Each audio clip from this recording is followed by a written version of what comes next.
Saya bagi interview ini dengan 3 fase. Yang pertama adalah fase pra-interview. Sebelum interview teman-teman harus ngapain dan jangan ngapain. Yang kedua adalah during interview. Selama berjalannya interview teman-teman juga harus pahami apa saja yang harus diketahui dan tidak boleh dilakukan.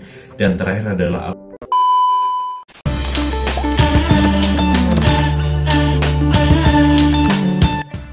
Assalamualaikum warahmatullahi wabarakatuh. Teman-teman, apa kabar? Mudah-mudahan sehat selalu. Balik lagi dengan saya Didi Setiawan, HR profesional, project manager di salah satu perusahaan multinasional.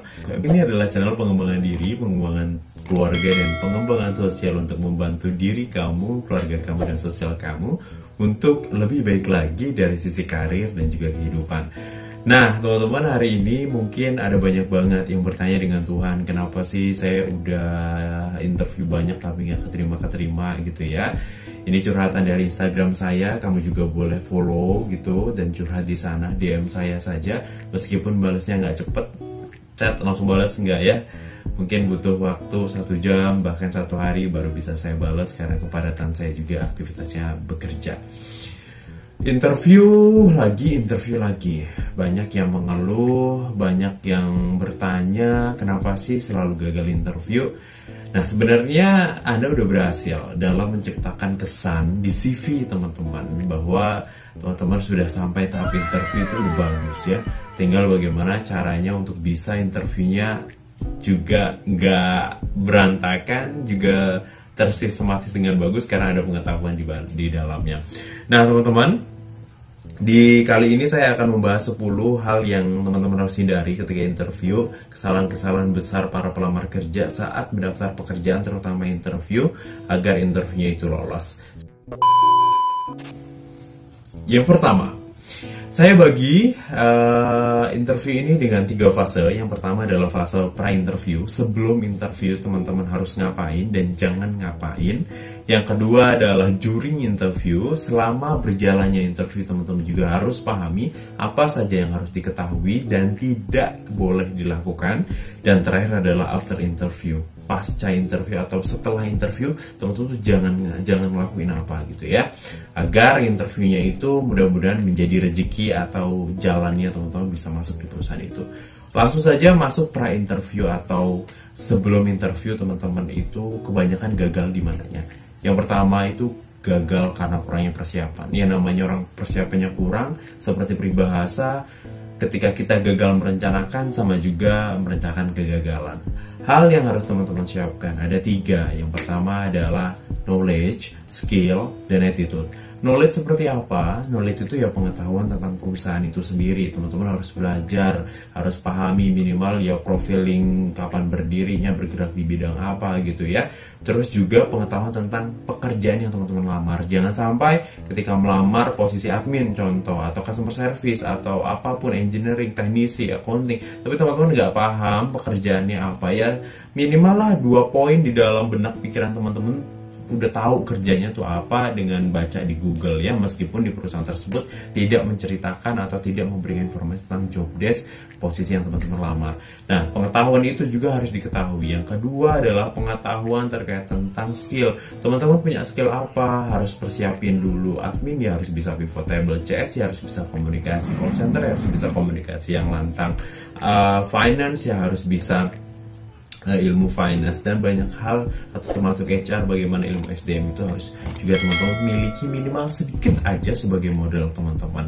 Skill ini penting untuk bisa meyakinkan HRD gitu ya. Terus yang terakhir adalah attitude. Attitude ini ya datang terlambat jangan sampai.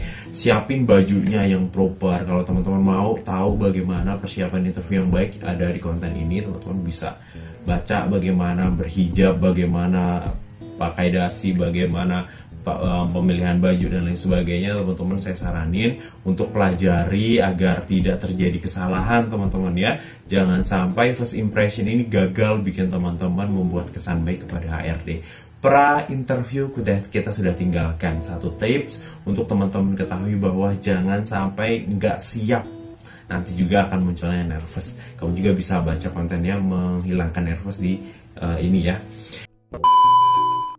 Terus selanjutnya setelah pra-interview, during interview. Selama interview teman-teman juga jangan sampai melakukan kesalahan-kesalahan yang di bawah ini akan saya sebutkan. Tadi sudah satu, sekarang saya lanjutkan nomor 2, yaitu during interview. Yang pertama adalah jangan sampai teman-teman menjelek-jelekan perusahaan. Ya, jangan sampai menjelek-jelekan perusahaan teman-teman. Ini fokus orang yang biasanya negatif melihat sesuatunya bukan positif, sehingga pastikan bahasa yang dipilih nanti tidak salah. Kamu juga bisa belajar di konten saya yang ini bagaimana menjawab kenapa Anda resign gitu ya. Jangan sampai menjelek-jelekan perusahaan lama.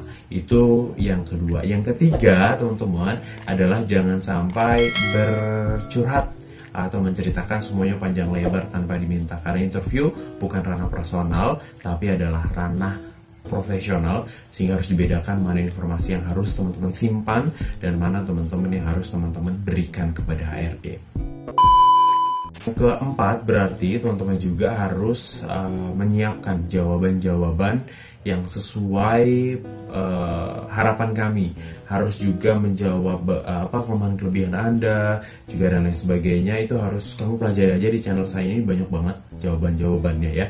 Teman-teman itu seperti apa selama ke interview itu harus juga menyediakan proper atau jawaban yang pas sesuai harapan HRD. Pelajari, jangan sampai teman-teman gagalnya cuma gara-gara ngejawab pertanyaan itu.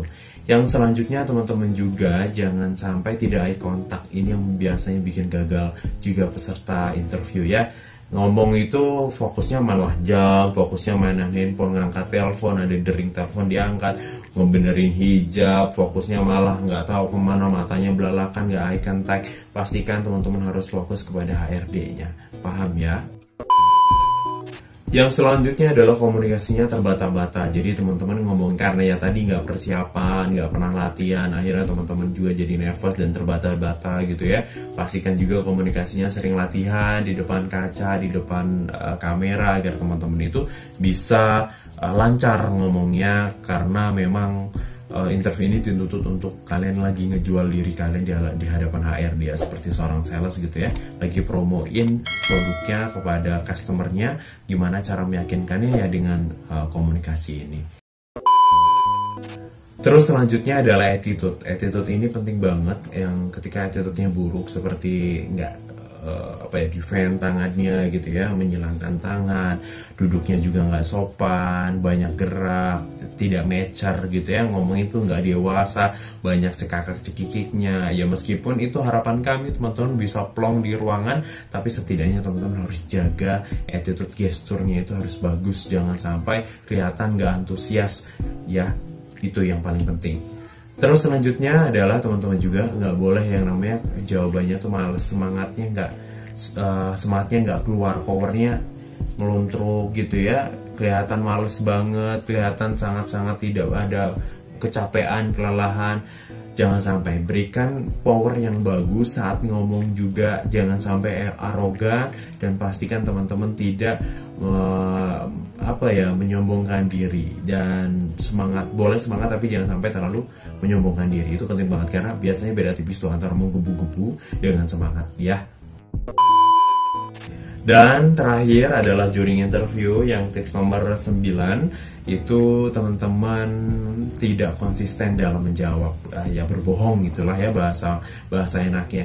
Teman-teman jangan sampai agar teman-teman direkrut di sebuah perusahaan akhirnya mengada-ngada informasi, teman-teman akhirnya ketahuan, teman-teman pasti akan ketahuan. Karena sebenarnya pertanyaan kami itu muter-muter di situ aja, sehingga teman-teman pastikan dijawab yang jujur, cuman memang bahasanya harus dipilih. Jangan sampai yang terkesan justru jadi bumerang teman-teman. Kamu bisa juga baca nih di sini beberapa pengetahuan bagaimana teman-teman menjawab setiap pertanyaan. Jangan sampai terlihat bahwa teman-teman berbohong. Itu ya teman-teman ya. Itu selama during interview ada sekitar 8 tips untuk teman-teman ketahui yang harus dihindari selama berjalannya interview. Dan terakhir sesinya adalah setelah interview. Nah, setelah interview ini jangan sampai juga teman-teman melakukan kesalahan. Kalau tadi pra udah, during udah, sekarang pasca interview. itu adalah jangan terlalu agresif. Kalau kami minta 2 minggu suruh menunggu, ya jangan besoknya kami langsung di email, langsung di WhatsApp, Pak gimana jawaban kami langsung ilfil pasti. Meskipun kami merasa bahwa wah teman-teman ini memang antusias nih dengan perusahaan kita, tapi di situ ada etika, bad attitude yang buat kami tuh nggak sabaran gitu ya. Kami kan sudah bilang bahwa 2 minggu suruh menunggu, sehingga teman-teman tunggu aja 2 minggu. Nah tapi kalau sudah 2 minggu nggak ada jawaban, teman-teman baru boleh follow up gitu teman-teman ya. Jadi ada 10 tips yang harus teman-teman hindari saat interview kerja, mulai dari sebelum interview, selama interview, dan setelah interview. Pastikan jangan sampai lakukan, mudah-mudahan ini jalan teman-teman untuk bisa lolos interview kerja. Demikian tadi informasi ini, mudah-mudahan bisa membantu teman-teman dalam menghindari kesalahan dalam interview kerja. Ada 10 pra, during, dan juga pasca interview. Mudah-mudahan bisa membantu. Saya undur diri. Wassalamualaikum warahmatullahi wabarakatuh.